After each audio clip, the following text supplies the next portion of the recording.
Well, big changes are coming to the SPCA here in Lloydminster as they are about to undergo a capital campaign ahead of moving into a new building. I'm joined by the Lloydminster and District SPCA Board President Chelsea Green. Chelsea, let's just start off with, can you tell me a little bit more about the new building and how exciting this is for the SPCA? Although it would be amazing to build a brand new building from the ground up, realistically for our community's needs and our current building, we need one a lot quicker.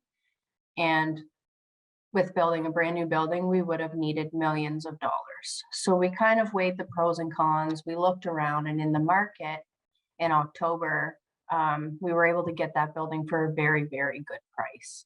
And it worked out because we have a tenant that's in there currently. Intelcom actually occupies 33% of the building.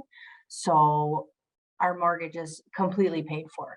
So that's an additional thing that we don't really need to worry about, which is great. Before we talk about the future, let's talk about the present. I know for anyone who's been to the SPCA's current building, I think they see the need for the new one, but can you go through a little bit of some of the current struggles the SPCA is dealing with and how a new building will help?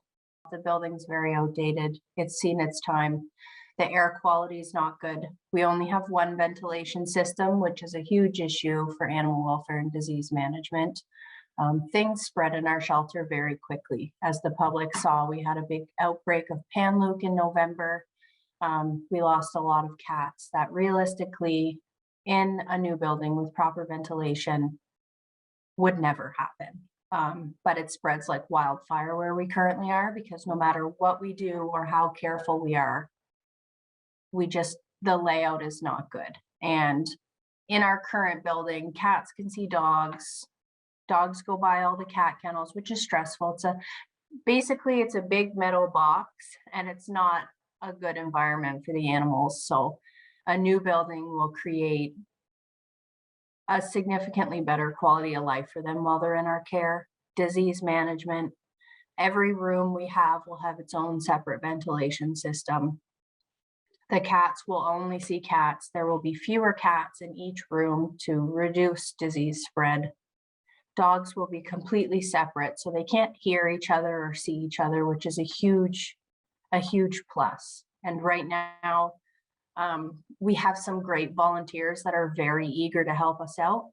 We just don't have the space we need to allow as much involvement as we could. So we don't have a multi-purpose room where if it's -40 out, we can have volunteers bring some cats in and play. So our new building will give us two separate spaces where one will be for smaller animals and cats and one will be for dogs. And people can use those spaces essentially to come in where we can do programming, events, after school programs, all those sorts of things to get more involvement. Now, the Lloydminster District SPCA is hoping to raise quite a bit of money with this capital campaign. Why do you guys need to raise so much? Obviously, with going into a big project like this, there's a lot of unknowns. We need to be ready for everything. We're planning for the future. So in order to make this project happen the way we need it to happen, we need as much community involvement as we possibly can. We've been getting a lot of questions. The capital campaign seems very large. I thought you guys had money raised.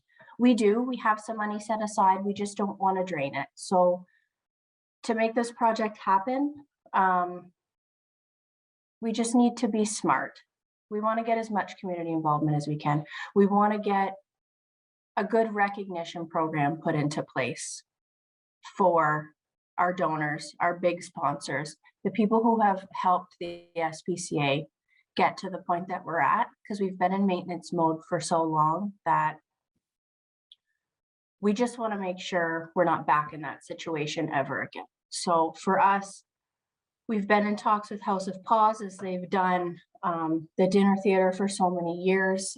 Previously, it was in connection with the SPCA directly. And then I believe in 2017 or 2018, they kind of became their own organization to raise money for a new animal shelter in the community. So at the beginning of March, we submitted our proposal to House of Paws as they requested if we wanted the funding to just submit a proposal.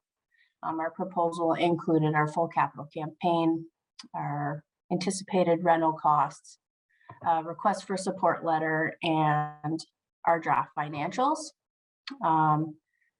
Last week, we heard back, and unfortunately, right now, they've stated that they are not comfortable in supporting the new shelter project, and therefore, we are seeking additional donations and support through the community grant opportunities and trying to plan for bigger fundraisers and events in the community to get people involved and kind of raise that excitement.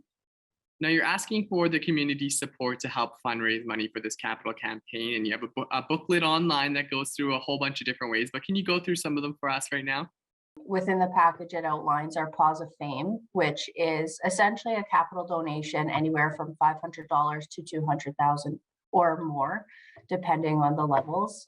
People will be recognized. So when you walk into our new facility, there will be a big wall, a big donor wall where we'll recognize everyone. So when you comb through that Paws of Fame listing, it kind of outlines what the levels get you. So everybody's going to be recognized, just there are specific elements that go along with each donation levels. So for our capital campaign donation platform, that's kind of the route for the one-time donation. I wish to donate 500,000 and I want to be considered a pick of the litter, and it will be a plaque on the wall, designed to be determined. We're working quite closely with Red Bicycle on a few things, so we're hoping to kind of loop them in and help them get more involved with us. They were kind enough to donate their services for this entire package, which was amazing. And then the second route is the room sponsorships. So we have quite a few rooms that we are putting within the package to allow people to sponsor and essentially name whatever they would like to name. So currently we have 3 sponsorship agreements that are already in place for 3 different rooms, for 3 to 5 year agreements, which is amazing because then we know what that income will be. So over the next 5 years, it guarantees us essentially $18,000 a year for those 3 rooms. Thank you so much for taking the time to talk with us today. Wish you guys the best of luck.